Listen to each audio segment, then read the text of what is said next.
విజయనగరం జిల్లా గొర్ల మండలంలో మొట్టమొదటి మినీ గోకులాన్ని ఎమ్మెల్యే కిమిడి కల్లా వెంకట్రావు ప్రారంభించారు. ఈ సందర్భంగా ఎమ్మెల్యే మాట్లాడుతూ పశు సంపదని ప్రోత్సహిస్తూ ముఖ్యమంత్రి మినీ గోకులాలను ఏర్పాటు చేశారన్నారు.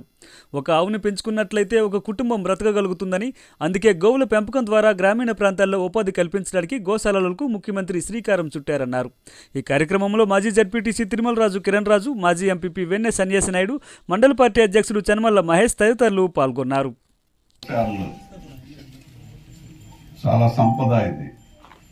ఒక ఆవు 10 లీటర్లు కానీ ఇచ్చిందంటే ఒక ఇల్లు పోయిన పని వెళ్ళిపోద్ది. ఇంకా ఆవిడ చూసుకోగలరు, పాలు ఆవును మెయింటైన్ చేయడం. అందుకోసం వాటికి సార్లు గవర్నమెంట్ కడితే బాగుంటుంది అని చెప్పి ఈ రూరల్ డెవలప్మెంట్లో ఉండే ఫండ్స్ని తీసుకొచ్చి వేయడం జరిగింది. గత 5 సంవత్సరాలు ఒక్క గజం కూడా సిమెంట్ రోడ్ లేదు. కానీ నియోజకవర్గానికి 30 కోట్లు చొప్పున ఇచ్చి సిమెంట్ రోడ్లు మళ్ళీ స్టార్ట్ చేసాం. అక్కడక్కడ చిన్న తార్ రోడ్లు కూడా స్టార్ట్ చేసాం. ఈ గోశాలలు కూడా ఇస్తున్నాం. ఇదే కాకుండా ఇందాక నాయుడు చెప్పాడు, స్ప్రింక్లర్ ఇరిగేషన్ అంటే తుంపర్ల సేద్యం. అలాగే డ్రిప్ ఇరిగేషన్ అంటే తాడుతోటి మనం పైప్ పెడతాం, పైప్ నుంచి చెట్టు దగ్గర ఇది పెడతాం, మోటార్ వేస్తే అటుపై డ్రిప్ ఇరిగేషన్. ఈ రెండింటికి 5 సంవత్సరాల్లో 2000 కోట్లు ఇవ్వాలి జగన్మోహన్ రెడ్డి. ₹1 ఇవ్వాల.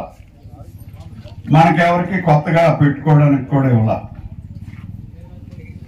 ఇది వ్యవసాయం కాబట్టి ఎక్కువ మంది రైతులు 166% ఉన్నారు కాబట్టి కూలీలు రైతులు.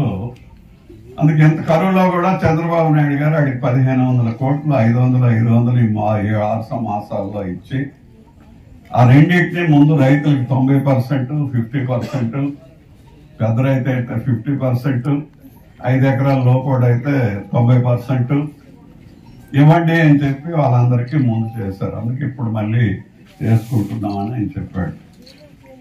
దీని గురించి చంద్రబాబు నాయుడు గారు ఆలోచించకపోతే ఆ కంపెనీ వాడికి 2000 కోట్లు బకాయిలు ఇవ్వకపోతే వాడు రాడు, మనకి రావు. అందుకోసం ఏంటంటే ఆలోచించే వాళ్ళు మనకు తెలియకుండానే మనకి మంచి జరుగుతుంటుంది. ఇవన్నీ ఆలోచన చేయాలి. మరి సంపద, ఆవు అంటే సంపద. ఆవు ఉంది అని అంటే చక్కగా పాలు కానీ, వెన్న కానీ, నెయ్యి కానీ అన్నీ దాని తాలూకా ఇవి మరి మరుగు కానీ ఇవన్నీ కూడా ఉపయోగపడేటటువంటి శాస్త్రం ప్రకారం. అందుకే హిందువులకి మనందరికి కూడా గో అంటే మాత కింద చూస్తాం కాబట్టి వాటికి సరైనటువంటి పద్ధతి ఉండాలి అని చెప్పి చేసినటువంటి పరిస్థితి. ఇవన్నీ ఎందుకు వివరిస్తుంటామంటే మాలాటాలు వచ్చినప్పుడు అందరికీ తెలియాలి, భూమి భాగవతం పూర్తిగా తెలియాలి. ఆస్కింగ్ అంటాం అంటే ప్రశ్నించే మనస్తత్వం రావాలా.